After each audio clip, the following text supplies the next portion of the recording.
of stories, materials, and tales that I didn't use. They are in the hard disk. Someday maybe we could write a book or something like that. But you have to select, and you have to select according to the main topic or main theme that brought you to this family or to this main protagonist. For example, we made a huge interview to the Agua people. And as you can imagine, in the Amazon, they told us a lot of things. But the main goal was to try to tell their story through the relation that they have with the animals. So in that way, when you make the big interview and then you have everything written in a paper, you have to decide what you are selecting, because it's impossible everything to be in the same movie. Otherwise, you could have a 4 hours documentary and Hi everyone, welcome to Now Boarding, a new travel podcast by me, Payal Nayar. This show aims at creating awareness about ecotourism, sustainable tourism, responsible travel, and a lot more. We will cover stories and journeys of people who are ecotourism specialists and those who are leaders in their field. We will also be talking to people who have had unique travel experiences, remarkable conceptual places to stay, unexplored cultures, and ancient histories of various towns and cities around the world. Join me in this journey of knowing more about travel. Get inspired to see the world and discover your inner self. Hi everyone. Today I am welcoming on my show Now Boarding Aner Etxebarria. Aner is a very special guest. He has been fascinated by the intricate connections between humans and wild nature since he was a child. And he's a documentary filmmaker. He's on a mission to capture and preserve disappearing worlds. And he specifically focuses on anthropology, conservation, and nature.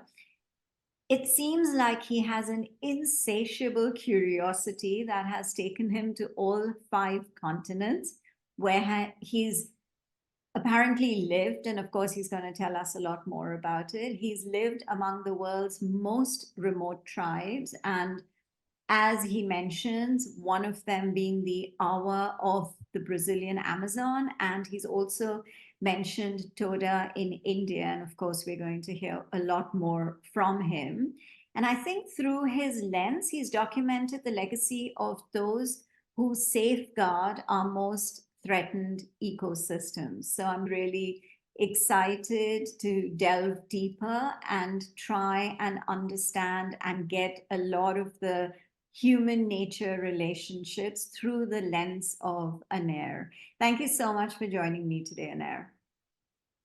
thank you so much for the invitation. Yeah, very glad to be here today and to have the chance to talk. Great. So, Aner, let's start by you talking about what actually inspired you, and because you clearly have a passion, and how are you looking at biodiversity and indigenous communities and trying to bring them together, and how has that actually, what was the Mhm. starting point and how has it shaped your career? My passion about wildlife and cultures, ancestral cultures, comes from when since I was a child. And I grew up in a city here in Bilbao, in the Basque Country, and I was always studying on my own the wildlife topics, reading a lot of books, watching a lot of documentaries, most of them National Geographic survival documentary series, and all these remarkable movies that I think that to most of the people that are wildlife filmmakers or conservation filmmakers touch deep inside their souls, and finally was something that driven them to look for which was going to be the path that they were going to follow for from the professional point of view, and to have a life goal.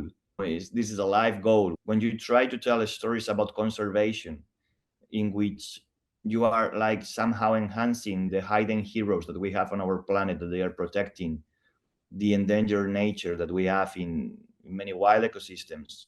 You are trying somehow through storytelling to make a planet a better place to live. So this is a commitment that you are trying always to find new remarkable stories to tell through the documentaries, through the camera, and to try to build new human references in a world that normally, or sadly, I don't know really how to say, but the young people are many times having new references, new human references that are very famous in Instagram, in social media, and maybe they are not making anything for us. You know what I mean? Something very material, very superficial. And in this case, for example, we have Joy, the ranger that was the last main character of one of our last story, and she's very unknown, and she's protecting one of the most remarkable national parks in Africa.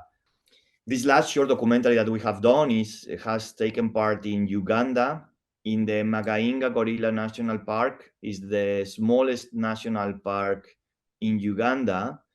Is a national park in which lives only one gorilla family, only one mountain gorilla family called Nyakagezi gorilla family. And it's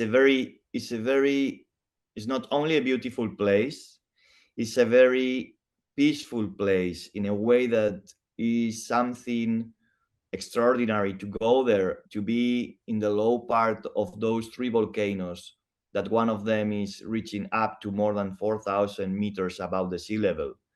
And in the slopes is living the Nyakagezi gorilla family, nine mountain gorillas that they have been there for all their lives. And sadly, is the last one, because there was a time that this incredible species was absolutely in a critically endangered situation. Yeah, when I met Joy, I remember later we can talk about how was that connection, Yeah. because I was involved in directing a documentary series about the last relations of symbiosis between wildlife and human beings, and I went with my team to 11 countries for making the series. And we were only four people. So, as you can imagine, going to 11 countries, the same four people with a lot of adventures, some of them very good ones, some of them tough ones. Finally, we got exhausted, very happy, but exhausted. And we needed to dedicate for the post production 1 year, 1 year and a half for making the edition of 6 chapters. And when I finished, I needed to have a break. I spent a lot of time in front of the laptop and in front of the computer, and I need to go once again to the wild. And I have a dream since I was a child that was to meet the mountain gorillas, because it was something that was in my bucket list. So I decided to go to Uganda, and I went to the Magainga Gorilla National Park to visit the Nyakagezi gorilla family. And there was a ranger that came with me that she's called Joy. It's a young woman that she's a mother of two babies. And when I saw how she was relating with the gorillas in the way that for her they are another part of her family, she always told me these are human beings that they decided not to go out from the wild. They decided not to go out from the forest. And in this way is how I tell to my sons, to Febor and Evi, that you have uncles, you have cousins in the forest that you haven't seen yet, but they are alive and they are still there. And my job is to protect them. My job is to dedicate my life to be sure that these gorillas are going to be safe in a country that actually is in a safe situation, more or less, but is sharing a border with DRC and with Rwanda.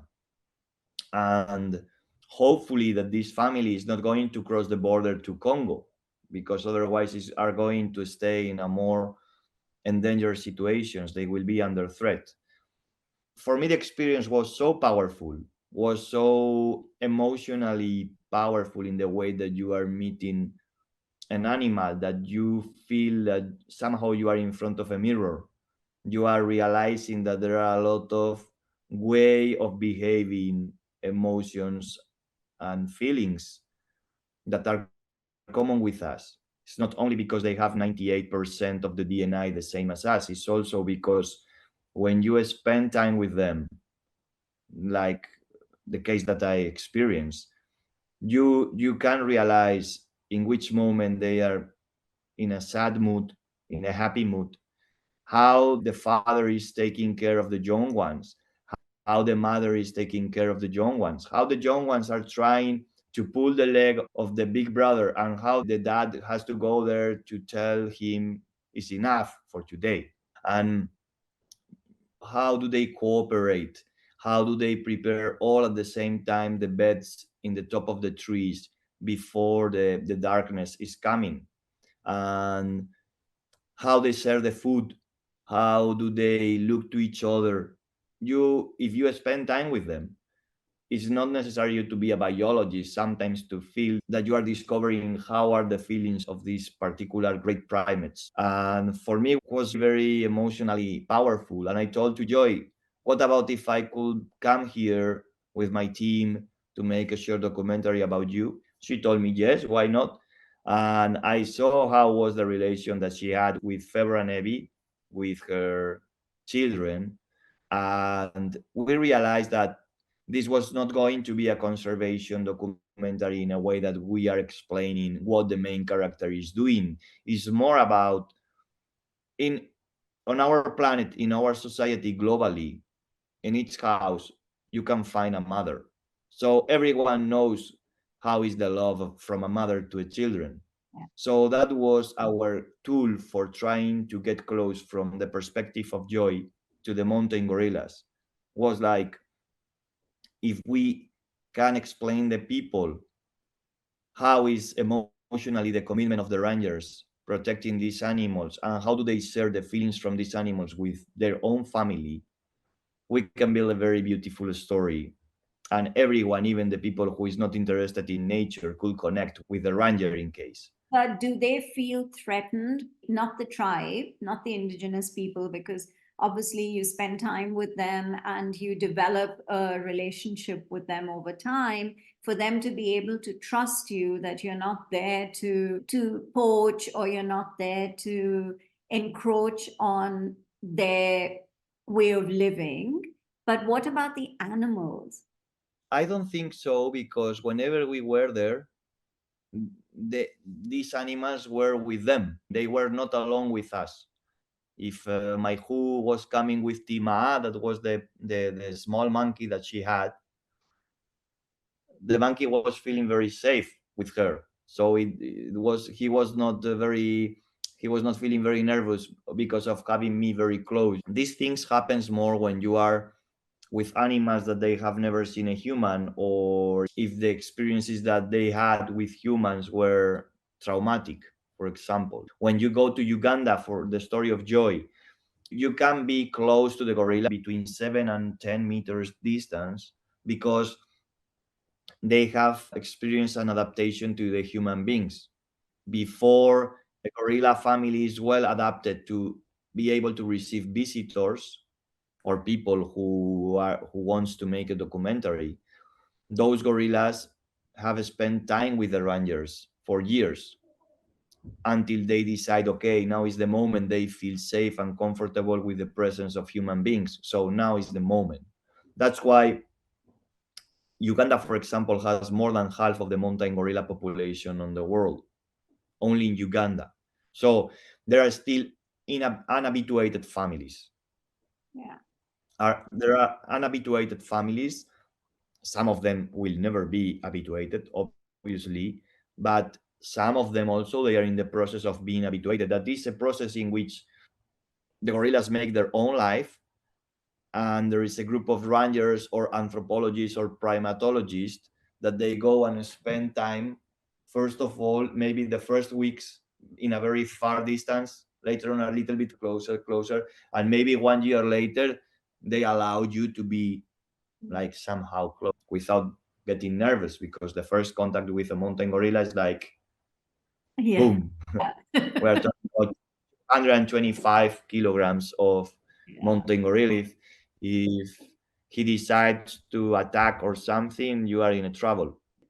Is it something which you've seen over the years evolve with the mainstream media, or they're still in the whole, in their heads, it's all about making money and it's all about commercializing these indigenous communities and how they connect with nature or wildlife just because they can bring in a lot of money with it. But there has to be an impact, and there has to be more of an awareness as a result of it. So, do you feel like it's happening with the mainstream media? That's one. And two, what kind of an impact have you seen with your films?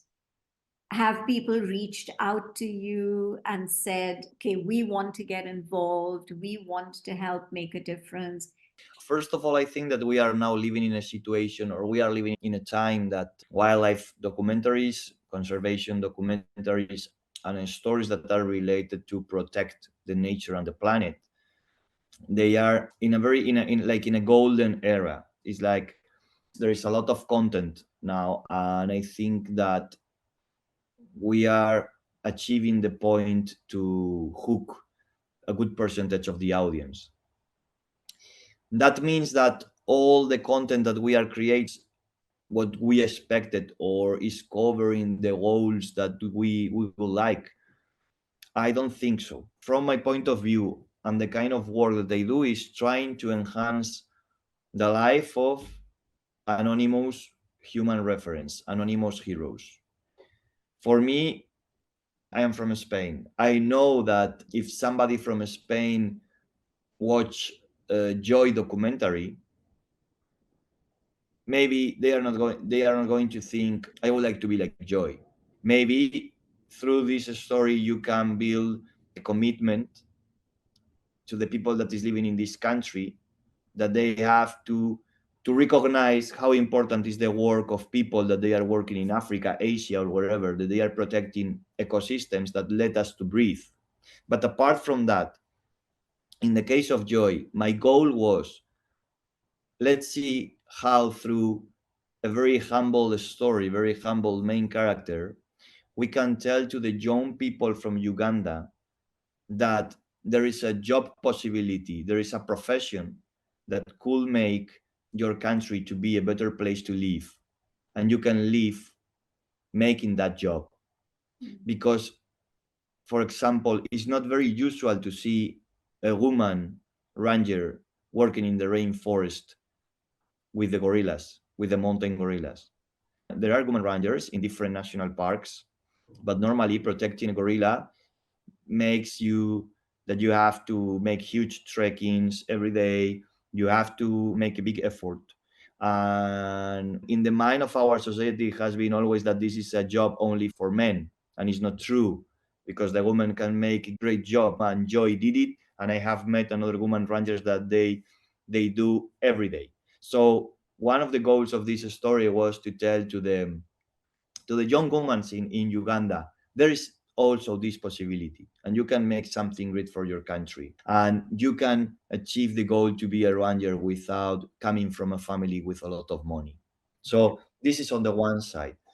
On the other side, and this was to answering you to answering you, that this story has been seen in Uganda, and I know that there was a success in the at the social level in Kampala and in Entebbe, about a lot of people that went there. They told us sometimes we are paying attention to people who are very famous and they are celebrities, and we are not paying attention to people that maybe are our neighbors, and look what are they doing. What other advice you may have for young aspiring filmmakers? I think that this is a profession that is not easy. It's quite challenging. It's something that you have to. It's something that is growing inside you. So I'm trying to explain you this because, for example, in my case, I have directed several documentaries, and I am still directing several documentaries. But it's very different if you are a director, or if you are like a technician, a cameraman, a filmmaker. Because, for example, if you are a great wildlife cameraman, or if you are a camera assistant, or if you are a sound designer or whatever, they will call you for the different kind of shootings that are all over the world, and they need people for shooting the behavior of the lions, elephants, monkeys, whatever. If you want to be a director, that is that you have an idea in mind and you have to write it from the beginning in the paper, and you have to think how are you going to achieve the support economically for making it, and then you have to go there and you have to shoot it, and then you come back and you prepare all the post-production and you have to supervise everything. It's a very different point of view at the time of working.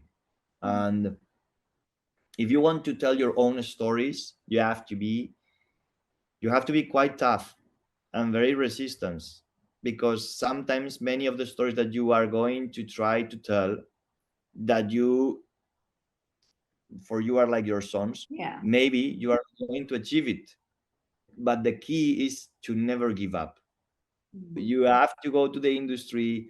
There is a lot of competition. Everyone has great stories, remarkable stories, and you try to convince to the industry that yours is the one that should be told.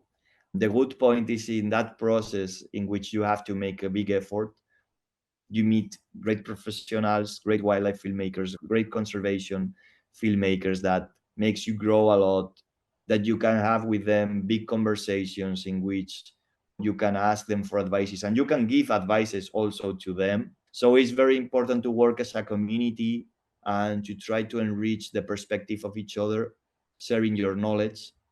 And I think that the main point is never give up, because from the creative point of view, it's quite tough to make real the stories that you have in mind and that you write.